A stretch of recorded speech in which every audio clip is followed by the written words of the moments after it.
bien, ce sont des choses qui arrivent fréquemment quand on n'a pas les outils nécessaires, les petits trucs pour corriger son dessin. Alors on commence, on déchire, on s'énerve, on se décourage, alors que simplement avec le crayon, juste le crayon dont on se sert pour dessiner, on peut corriger son dessin. Voilà, donc c'est une petite vidéo très simple où je vous présente des trucs qui vont vous servir, qui vont vous, avec le temps, vous permettre de développer votre sens de l'observation. Parce que le dessin, c'est essentiellement de l'observation. Qui ne sait pas observer ne sait pas dessiner. Qui ne sait pas voir ne sait pas dessiner. C'est pas possible. Donc ces petits trucs vont vraiment vous, voilà, vous faire tomber les écailles des yeux, vous ouvrir les yeux, ce qui est très important d'être avec quand on dessine. D'être présent vraiment visuellement, physiquement, visuellement, bref. Et cette vidéo va de pair par son importance avec celle que je consacre à la tenue du crayon, justement pour dessiner, et à la posture, la bonne posture pour être à l'aise. Ok, assez de blabla et à tout de suite. Donc avant de commencer ce numéro un petit peu acrobatique pour moi, vu que j'ai l'appareil photo juste devant ma tête, alors je vais faire ce que je peux. Donc avant ça, une petite précision, avant de dessiner, enfin quand on dessine, toujours être vraiment en face et surtout pour le temps de la correction, bien être en face du sujet qu'on dessine. Hein. Voilà, pas être déjà pas comme ça, ou comme ça, je sais pas, comme ça, voilà. Voilà, toujours parallèle aux yeux en fait. Hein. Alors, voilà. Donc, alors la première chose qu'on va voir, c'est le contrôle des inclinaisons. Donc là, on a une inclinaison ici, on a une autre inclinaison ici. On peut aussi appeler ça des pentes. Hein. Alors, on procède comme suit. Donc, on met le crayon. Je vais corriger cette ligne-là, hein, voir si elle est bien inclinée. Donc, je confronte là-bas et je descends. Hop, et je m'aperçois que c'est juste, quasiment juste. Ok, donc pareil par exemple pour cette ligne-là.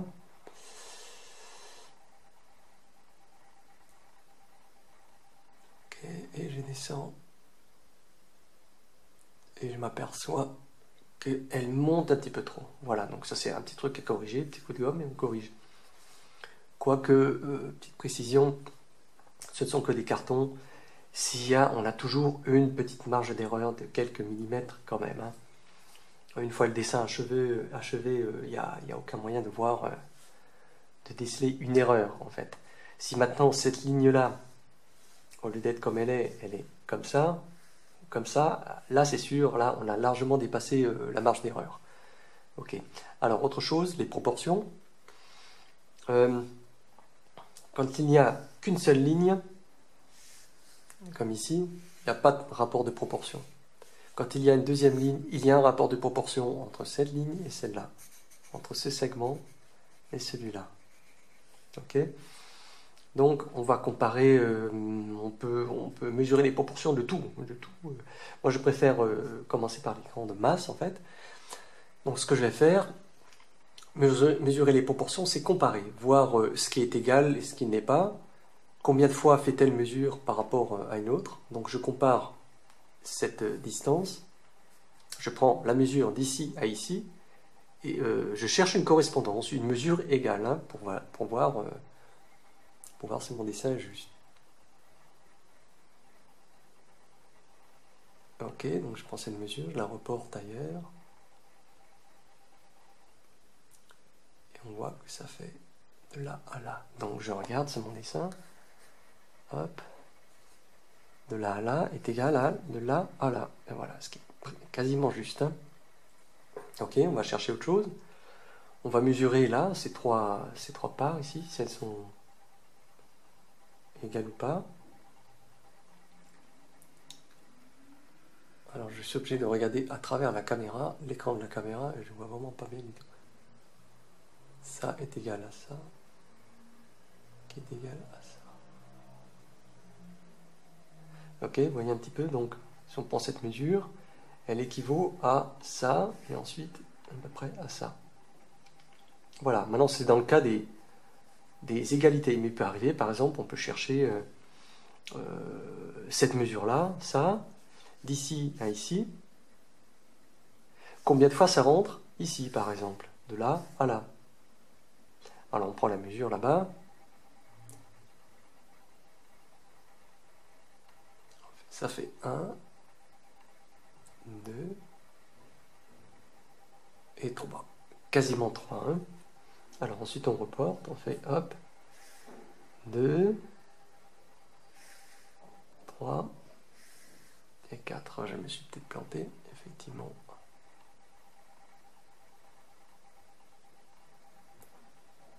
Et 3, à peu près 3, oui, c'est ça. 1, 2 et 3. Ok. Voilà pour les inclinaisons et les proportions. Donc, très important, on ne reporte pas une distance sur le papier. On ne prend pas une mesure, hop, et après on la reporte sur le papier. Non, on regarde juste si c'est proportionnel. Voilà, c'est tout. On peut mesurer les proportions de tout finalement. Hein.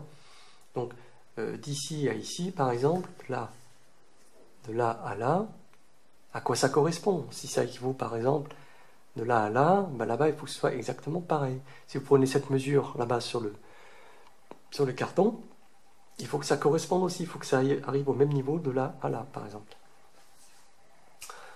Bon, c'est une chose très simple mais assez difficile à expliquer certes. Alors il y a encore une autre méthode.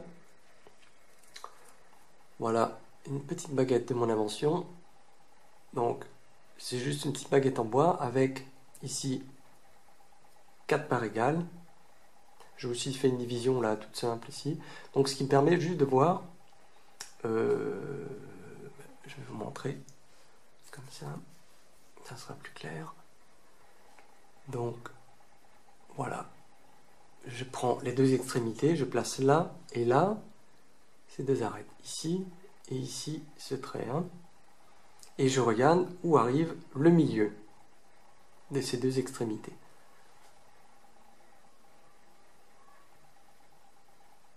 Donc ça arrive à peu près ici, hein. Ça devrait arriver pareil. Donc je reporte, je fais pareil. Voilà, ce qui est à peu près ça, hein. Ça arrive à peu près ici en fait. Hein. Voilà. Ensuite, on a aussi le fil à plomb. Alors ça fait toujours sourire tout le monde. Ça peut paraître un petit peu désuet, mais moi ça m'est entièrement égal. Moi ça m'aide à corriger mes dessins. Alors, sûrement pas pour des dessins, pour des natures mortes, pas pour des paysages, mais pour le nu, c'est vraiment un très très bon outil. Ce qui permet par exemple de mesurer, de voir ce qui concorde sur le plan, les points qui se rejoignent sur un plan vertical. Je ne sais pas, par exemple, on va chercher à savoir si verticalement le coin, par exemple ce rabat, si je trace une ligne verticale, où ça va arriver par rapport à cette ligne. Voilà. Si votre angle ici, il arrive verticalement ici, par exemple, c'est que ce coin, il est trop loin, en fait. Hein. Ok. Alors, je vais essayer de vous montrer. Donc, je vais mettre là-bas aligné sur le coin. Voilà. Et donc, je mesure ici. Je vais voir ici. Ok. Il pourrait être un tout petit peu plus à gauche, quoi. Légèrement plus à gauche.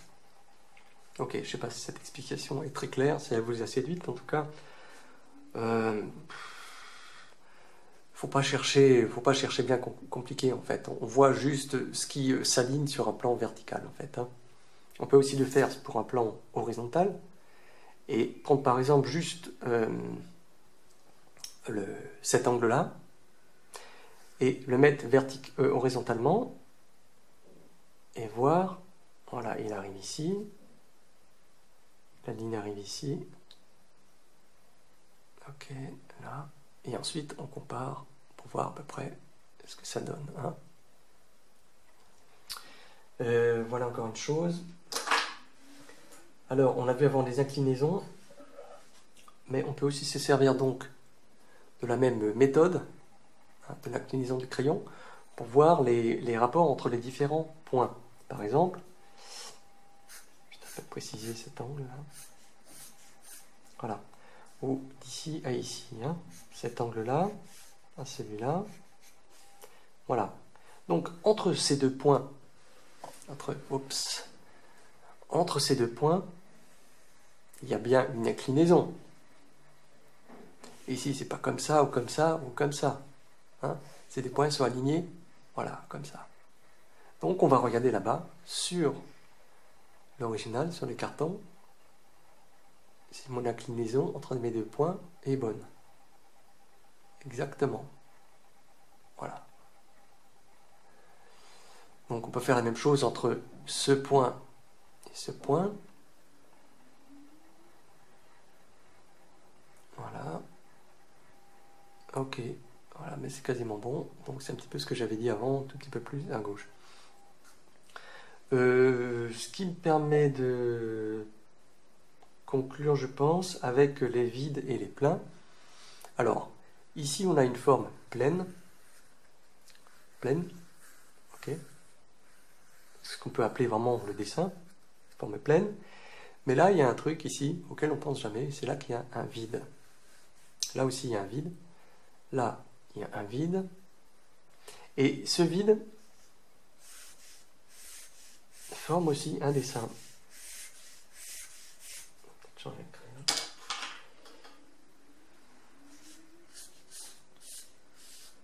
Bon, ça, bien sûr, vous ne le faites pas sur votre dessin, hein, évidemment.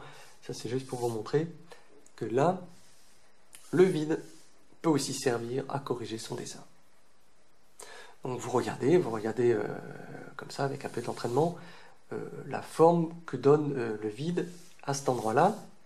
Vous comparez et vous regardez si sur votre dessin, ça fait le triangle, au lieu d'être comme ça, il est, je ne sais pas, comme ça. Bah là, je vois bien, là, je vois bien que ce triangle ne correspond pas au triangle que je vois là-bas. Ok.